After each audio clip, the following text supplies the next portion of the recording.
Well, I didn't get in trouble as a juvenile. I didn't start getting in trouble until after high school. You know, doing from like 12 and a half to 13, I played tennis. So, you know, even though I got into stuff, but, you know, nothing major, you know.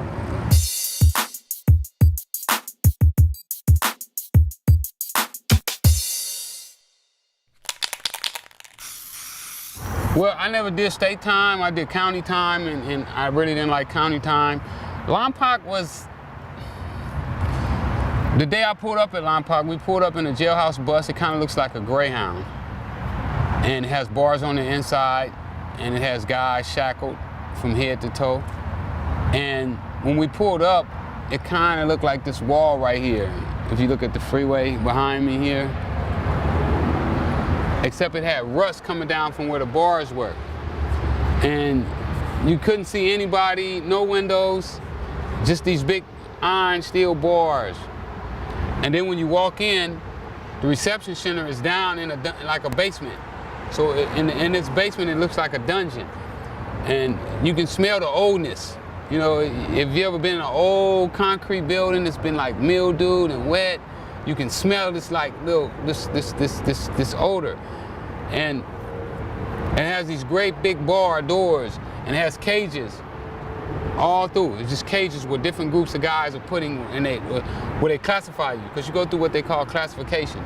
So once you're going through classification, they put you in these different rooms until after you classified, and they find out if it's safe for you to go on the compound. But being there is at first it's depressing. You know, when I first got there, you know, I felt sorry for myself. You know, like, how did you get yourself into this situation?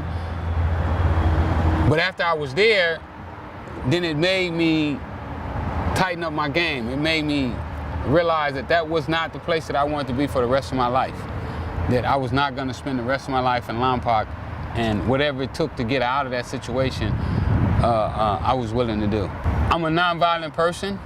I don't believe in violence unless it's absolutely necessary, and meaning that if somebody's threatening me, my person or my family, and then that's the only time that I should use violence, is to defend myself. And I practice that in my drug business, and I practice it with the guys around me, because I know that if one of them committed a crime, it could also be associated with me, and they might associate it with our organization. So I try to keep violence down as much as possible. And believe it or not, most drug dealers do. Most drug dealers don't like violence. It's a thing that, this myth that they put on TV that wants drug dealers to be violent, and a lot of that is so that they can't give us these long prison sentences. So that if they give you 30 years or a life sentence, then it's justified because you're violent, you're dangerous, and so forth. So when I started in the drug business, I started with $125. My partner started with $125. We vowed that we would never hurt anybody over money. Everything that I do now is similar to what I used to do. You know, I was sitting at a table one night and we was talking about the movie. So when I get up, this is an Indian investor. He works for one of these big investment companies. So when I get up from the table, he reaches into his briefcase and he pulls out this hair. And I was like, what the hell is that? And he's like, oh, this is hair. This costs $300. I said, $300? I said, let me see it. So he let me see it, and he gave me one to take home and show to some people. I took it and I showed it. He had told me how much it was worth and what I could get it for, and then I sold it. So that was how I got started selling hair. Well, the hair market is billions of dollars, you know, and it's a market that blacks used to control, and now it's controlled by the Koreans and the Chinese and the Indians, and I want to tap into it. You know, I feel that we could use some of that money to build schools where we could educate our kids on what to do. Now, I was reading that you want to do more in the hair aspect, but does your parole prohibit you from traveling abroad so you can get a good deal on the hair? It does hinder me. I would have to go to the judge and get a court order in order to travel outside the country. But it's something that I'm willing to do. I already went and got my passport. I just have to put everything in play. Well, being on parole is really tough, especially for somebody like me, because what I become is kind of like a jailhouse jailhouse hero almost. You know, I'm the guy that went to jail and that they see that's making it. You know, there's a lot of guys that get out of jail and make it, but most guys don't do on the street what they said they was gonna do in prison, and guys in prison are seeing me making strides to accomplish the goals that I had planned in prison. So that attracts guys to come to me and ask me questions. You know, how did you do it? How did you do that? And just being black, you know, here in America, you know, 10,000 out of every 100,000 black men in America are convicted felons. So it really makes it tough for me to associate with black men. Now you said something about that this whole hair industry is based off of people's ignorance, and I guess the idea of them wanting to have long hair when genetically that's not the hair they have. Where do you think that comes from? Well, I think it's a hatred or a dislike of themselves. You know, it's almost like the people who used to smoke crack. You know, they smoked crack because they didn't want to deal with reality, what was going on around them and inside them. So what they did is they found a way that they could escape. And I believe that girls are using hair almost the same way. And, you know, and guys, we do the same thing. You know, we use other toys to take us out of our responsibility. You know, it's a great hatred for black right now. You know, being black is not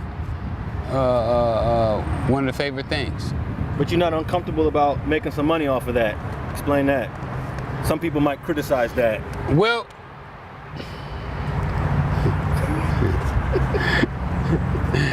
that's a good one. There's a lot of things that people make money off of that I don't agree with. You know, I don't eat meat. I don't eat chicken. Will I sell chicken and will I sell meat? Yes, I will. I mean, if people want to be ignorant and buy things that they don't need, who am I to say, you know, that this person can't do in life what they want? But at the same time, I can't give my opinion on how I feel about it. In my personal lifestyle, I'm a vegetarian, I'm a vegan, because I don't eat sugar, I don't eat butter, I don't drink milk, I don't eat cheese, no animal product. I don't want to consume any animal product. I don't get high, you know what I'm saying? I don't drink, I drink red wine once in a while, but other than that, I don't drink, I don't smoke. I want to be healthy. I want to live a long time, and I think that other people should adopt my lifestyle, but it's not my job to push my lifestyle on anybody. There was a photo of you in the article speaking at a halfway house. I guess you speak to a lot of youth about your past and some of the stuff that you've been involved with. Tell me how it feels doing that type of work.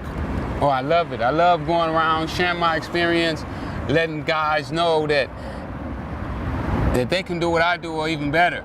You know, because a lot of times people don't have self-esteem. You know, back to the girls who need the hair to make themselves feel better or make themselves feel beautiful when they're already beautiful. You know, the Creator created you beautiful. So when I get to go to these halfway houses and to these juvenile detention centers and I tell these kids, you know, how great they are and how beautiful they are, it just lightens my spirit. You know, we felt that we was the smartest people in the world. You know, we felt that we could bring a car here, take the license plates off of it, and nobody would know whose car it was. I said, what street are we on? They said Florence. The Florence didn't look like this when I left. Why I look so ugly out here? So nasty. You know, it was within them 7.5 years I was gone, the world had really changed.